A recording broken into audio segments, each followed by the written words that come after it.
जब एक मजदूर के हाथ में बंदूक नहीं, हिम्मत थी, तो फिर किसने कहा था कि वो ताकतूर को नहीं हरा सकता? पाकिस्तान के एक पसमानदा गांव में वफ्तहार नामी एक नौजवान अपने माजूर वालिद, बीमार माँ और छोटी बहन फारजिनभन के साथ किस्मपरसी की जिंदगी गुजार रहा होता है। वो दिन भर मजदूरी करके घर में दो वक्त की रोटी का बंदोबस्त करता है, लेकिन उसकी जिंदगी एक दिन उस वक्त तहोबाला हो जाती है जब गांव का ताकतूर जागीरदार हम राजा शहबाज, जो इलाके में अपने जुल्म और दहशत के लिए मशहूर है, गांव की जरखीज ज़मीनों पर कब्जा करने की मंसूबा बंदी करता है। राजा का तरीक़ा कार सीधा है, डराकर, मारकर या खरीद कर। गांव वाले खौफ के मारे खामोश हैं, मगर फतह का ख़ानदान, जो अपनी हिम्मत के साथ है, ज़मीन के सिवा कुछ नहीं रखता, मुज़ाहमत करता है। राजा के गुंदे फतह के घर पर हमला करते हैं। फतह का बाप, जो ज़मीन के हुकूक के लिए आवाज़ उठाता है, को बरी तरह है पेटा जाता है और ज़ैनब की इज्जत को ख़तरा लाहिक होता है। फतह, जो उस वक्त काम पर था, वापस आकर अपने घर को तबाह हाल पाता है। ये वो लम्हा है जब उसके अंदर का गुस्सा उबल पड़ता है। वो राजा के खिलाफ ऐलान जंग करता है, लेकिन गांव वाले खुफजदा हैं। फतह को एहसास होता है कि उसे अकेले ही लड़ना होगा। इंतज़ामिया से मदद मांगता है, लेकिन राजा का पैसा और ताकत हर दरवाजे को बंद करवाती है। एक रात, जब फतह अपने दोस्त मजमिलन के साथ गांव की वीरान गलियों में बैठा होता है, वो फैसला करता है कि अगर कानून काम नहीं करता तो इंसाफ खुद ही लाया जाएगा। वो अपने चंद काबिल एतमाद दोस्तों के साथ मिलकर राजा के खिलाफ छापा मार कार्रवाइयों का एक सिलसिला शुरू करता है। उनकी पहली कामयाबी राजा के एक गोदाम को आग लगाना होती है, जिससे राजा के हौसले पस्त होते हैं। इस दौरान गांव में एक नई पुलिस अफसर आयशा तैनात होती है, जो शहर से मुंतकिल होकर आई है। वो फतह की कार्रवाइयों को गुंडागर्दी समझती है और उसे गिरफ्तार होना चाहिए करने की कोशिश करती है।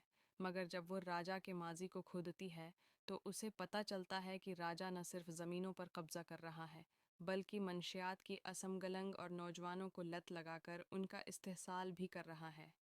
आयशा की अपने फ़र्ज़ और फ़तह के मकसद के दरमियान कशमकश शुरू होती है।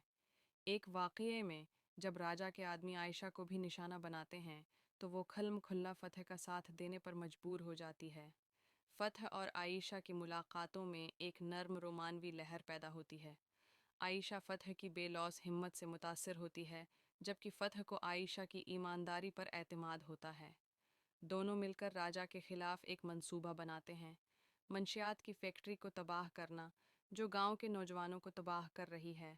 मंसूबे के दौरान फ़तह की टीम राजा के गुंदों से बरसरे पिकार होती है।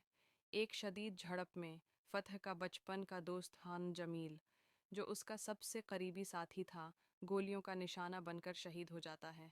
जमील की मौत फ़तह को टूट कर रह जाती है, लेकिन यही वाक़या है उसके अज़्म को फौलाद बनाता है। वो राजा को हलाक करने की कसम खाता है। फ़तह तन तनहा राजा के किला निमा घर में घिस जाता है। वहाँ इसका सामना राजा के ज़ाती मुहाफ़िज़ों और जदीद हथियारों से होता है। खूनरेज़ लड़ाई के बाद फ़तह राजा को उसके कमरे में घेर लेता है। दोनों के दरमियान होने वाली बातचीत में राजा फ़तह को डराता है। तुम मेरी ताकत को नहीं जानते, फ़तह जवाब देता है। तुमने मेरी ताकत को कभी नहीं पहचाना, वो मेरा ईमान है। एक मुख्तसर मगर शदीद हाथापाई में फ़तह राजा को शिकस्त दे देता है। फ़तह को फ़तह हासिल होती है, लेकिन राजा के मरने के बाद भी उसका साया ख़त्म है नहीं होता। राजा के ज़ेरासर अदालत फ़तह को कातिल करार देती है। आयशा, जो अब फ़तह की बेगुनाही पर पूरी तरह यकीन रखती है, राजा के खफिया रिकॉर्ड्स और फैक्ट्री के सबूत जमा करती है। वो अदालत में एक जज्बाती तकरीर करती है, अगर फ़तह मुजरिम है तो फिर इंसाफ का क्या मतलब? ये वो लड़का है जिसने अपना सब कुछ आपके लिए कुर्बान कर दिया। अदालत फ़तह को बरी कर देती है। फ़तह अपने गांव वापस आता है, जहां उसका इस्तकबाल एक हीरो की तरह होता है। वो आयशा की मदद से गांव को नए सिरे से तामीर करता है स्कॉल बनाता है, नौजवानों को रोज़गार देता है और मंशियात के खिलाफ मुहिम चलाता है। फिल्म का आखिरी मंजर फ़तह और आयशा की शादी पर ख़त्म होता है, जहां वो एक है नए पाकिस्तान का ख्वाब देखते हैं। जुल्म के खिलाफ खामोशी खुद जुल्म है। हर आम इंसान में वो ताकत है कि वो न सिर्फ अपनी तकदीर, बल्कि पूरे माशरे की तारीख बदल सकता है।